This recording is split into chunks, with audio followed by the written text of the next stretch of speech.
The conference room felt colder than usual that morning. The kind of cold that has nothing to do with temperature. The kind that settles in when people gather to watch something end. 7 people sat around the long glass table, their eyes fixed on the woman at the center of it all, waiting. Waiting for tears, perhaps. Waiting for anger. Waiting for something that would make them feel less uncomfortable about what they were doing. "Please sign the documents," the lawyer repeated, his voice carrying the practiced neutrality of a man paid to feel nothing. The woman didn't argue. She didn't cry. Seraphine Valeris simply reached for the pen. Across the table sat her husband, Kalen Strathmore, sharp-jawed, broad-shouldered, the kind of man who filled a room without trying. He was the powerful owner of a fast-growing real estate company, a man the business pages called visionary, and the society columns called magnetic. Beside him sat his mother, Lady Miradora Strathmore, a woman whose sharp tongue had made Seraphine feel like a stranger in her own marriage since the very first day she had stepped into the Strathmore world. Miradora sat straight as a blade, watching Seraphine with the quiet satisfaction of someone who had always believed this moment would come. Everyone in that room expected resistance. Everyone expected a scene. Raised voices, slammed folders, the messy theater of a marriage collapsing in real time. Instead, Seraphine uncapped the pen and began to sign. The penthouse in Silver Ridge? Gone. The joint accounts? Years of accumulated wealth? Gone. The luxury cars parked in the underground garage? Gone. The company shares she had quietly helped make valuable through years of invisible work? Gone. Every page, every line, every signature placed with the calm precision of someone who had rehearsed this moment not in front of a mirror, but deep inside herself, long before anyone else knew it was coming. The only sound in the room was the slow, deliberate scratch of the pen against paper.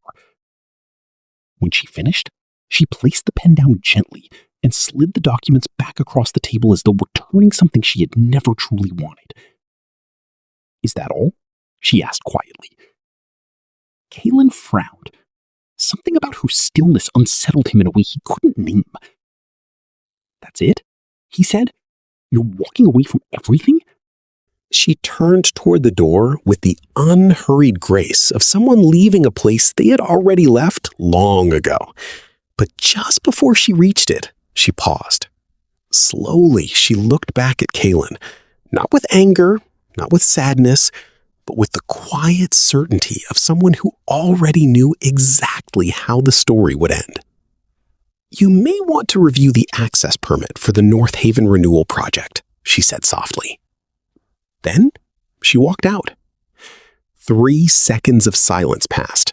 Then Miradora burst into loud, mocking laughter, and the tension in the room dissolved into the ugly relief of people who believe they have won.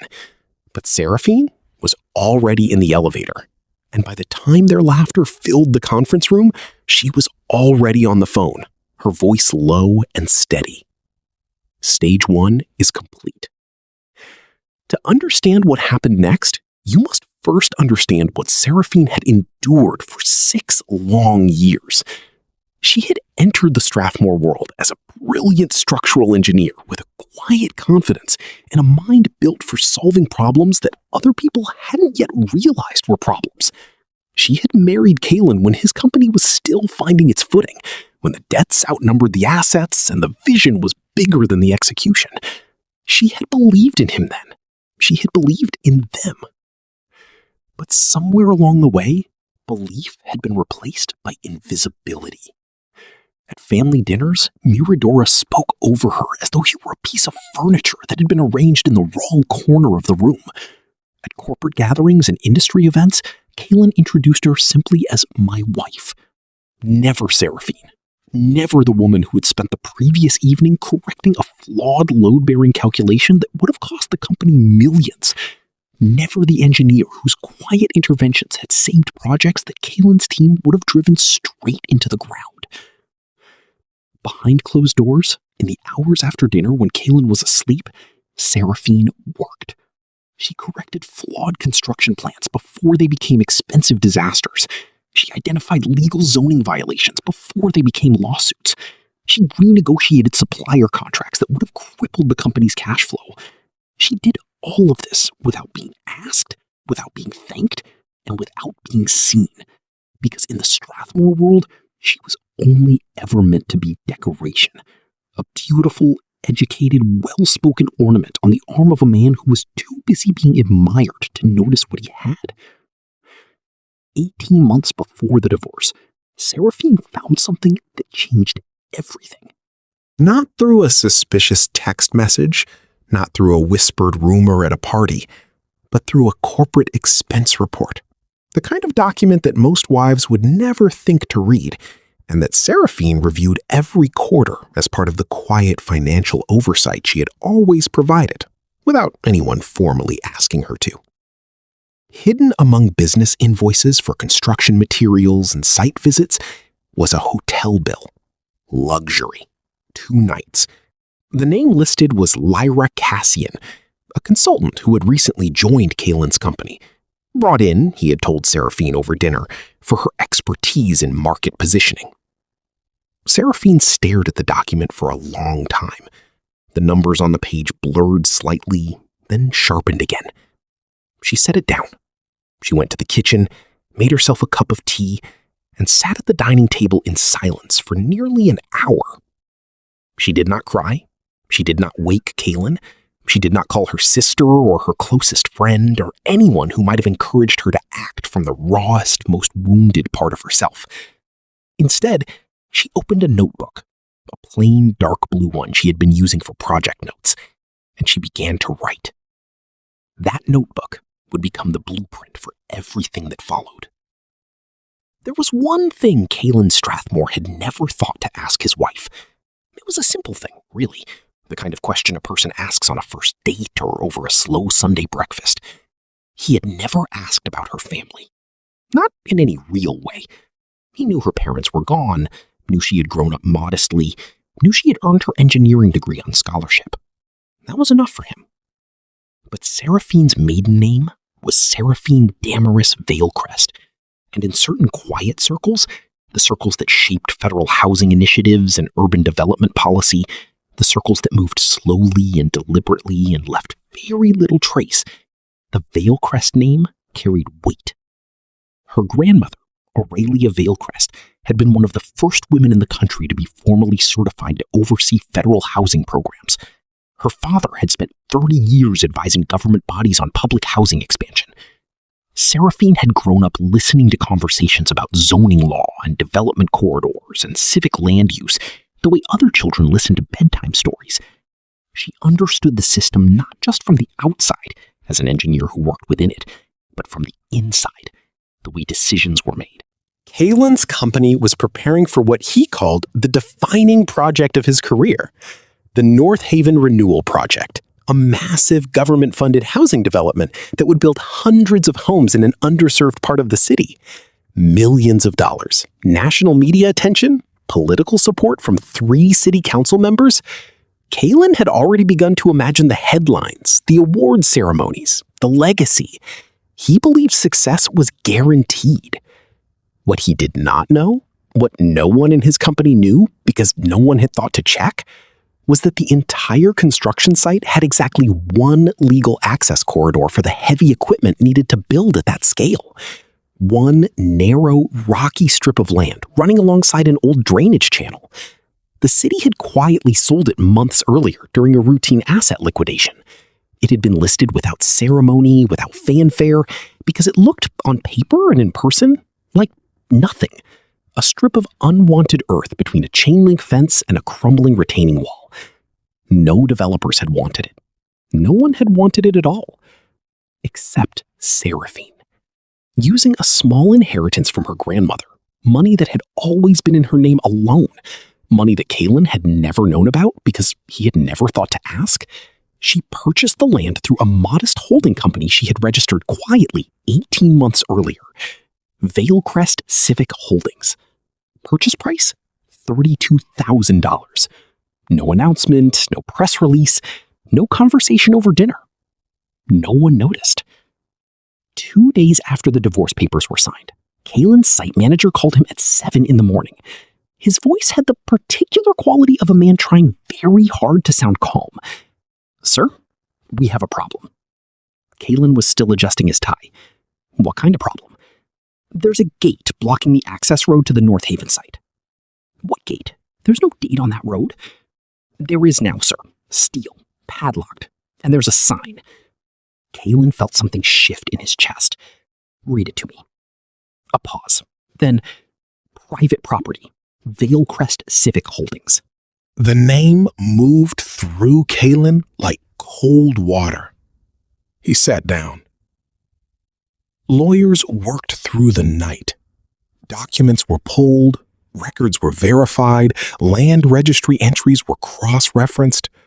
The purchase had been made 14 months earlier, while they were still married, while they were still sleeping in the same bed, while she was still cooking dinner and attending his company events and smiling in the photographs, while he had been looking at everything around her and never once looking at her. Kalen sat in his office long after midnight, staring at the city skyline through the floor-to-ceiling glass. The lights below moved and blinked with ordinary indifference. He thought about all the times he had introduced her simply as "my wife." The word a placeholder, a category, a thing that required no further explanation. He thought about the quiet way she used to sit at the dining table late at night, her notebook open, her handwriting small and precise. He had assumed she was journaling. He had never asked. For the first time in years, Kalen Strathmore felt something he was not accustomed to feeling. Real fear. The next evening, he drove to her new apartment across the city. He had expected something that looked like bitterness. Bare walls, too much empty space, the bleak geometry of a woman starting over with nothing. Instead, when she opened the door, she looked settled, peaceful, in a way that had nothing to do with contentment and everything to do with clarity. The name moved through Kalen like cold water. He sat down. Lawyers worked through the night. Documents were pulled, records were verified, land registry entries were cross-referenced. The purchase had been made 14 months earlier, while they were still married, while they were still sleeping in the same bed, while she was still cooking dinner and attending his company events and smiling in the photographs, while he had been looking at everything around her and never once looking at her. Kalen sat in his office long after midnight, staring at the city skyline through the floor-to-ceiling glass. The lights below moved and blinked with ordinary indifference. He thought about all the times he had introduced her simply as "my wife." The word a placeholder, a category, a thing that required no further explanation. He thought about the quiet way she used to sit at the dining table late at night, her notebook open, her handwriting small and precise. He had assumed she was journaling. He had never asked. For the first time in years, Kalen Strathmore felt something he was not accustomed to feeling. Real fear. The next evening, he drove to her new apartment across the city. He had expected something that looked like bitterness. Bare walls, too much empty space, the bleak geometry of a woman starting over with nothing. Instead, when she opened the door, she looked settled, peaceful, in a way that had nothing to do with contentment and everything to do with clarity. Her apartment was simple. A sofa, a bookshelf, a lamp that cast warm light across the room. On the dining table were blueprints, development reports, a laptop open to a spreadsheet.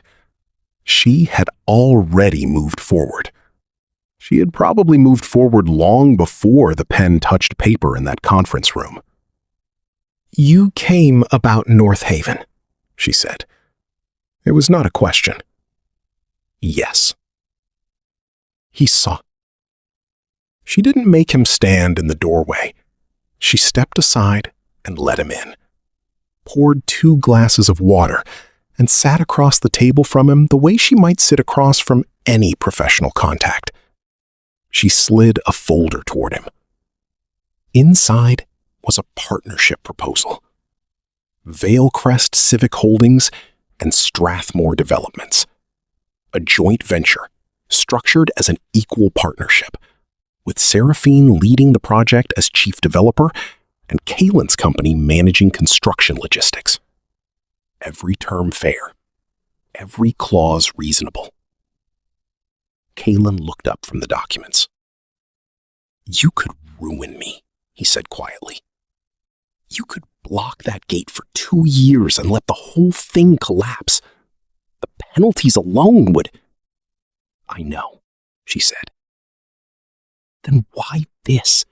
Why offer a partnership? She was quiet for a moment, and when she spoke, her voice carried no satisfaction, no performance of magnanimity, only the plain weight of something she had thought about for a very long time. Because the families waiting for those homes didn't cause our problems, she said. There are people on that waiting list who have been waiting for 3 years. Children who have been sharing 1 bedroom with 4 siblings. Elderly people living in buildings that should have been condemned. She paused. They deserve something better than our pride. Kalen signed the agreement that same evening. On Monday morning, the steel gate at the North Haven construction site swung open. Workers moved in. Equipment rolled across the access road. The project began. 12 months later, the North Haven community stood complete. Hundreds of families moved into homes that were safe and well-built and thoughtfully designed. Homes that reflected the care of someone who had grown up, understanding what shelter actually meant to the people who needed it most. At the grand opening ceremony, beneath a bright autumn sky, Kalen stood before city officials, journalists, and the families who were moving in that very day. He spoke without the polished confidence he usually performed for crowds. He spoke, for perhaps the first time in his public life, with real humility. This project exists because of one person. My partner, Seraphine Vallechrist. In the crowd, Seraphine stood quietly in a simple blazer and white sneakers. She did not seek applause. She did not look toward the cameras. She watched a young mother carry a cardboard box through the front door of her new home, watched a small boy run ahead of her and press his palm flat against the wall of his new bedroom, as though making sure it was real. She watched a grandmother lower herself onto the front step of her new home and cover her mouth with both hands as tears moved quietly down her face. And in that moment, Seraphine understood something that she would carry with her for the rest of her life. She had not won by making anyone suffer. She had not won by taking anything away. She had won by building something real, something that would stand long after the conference room and the signed papers and the mocking laughter had faded into nothing.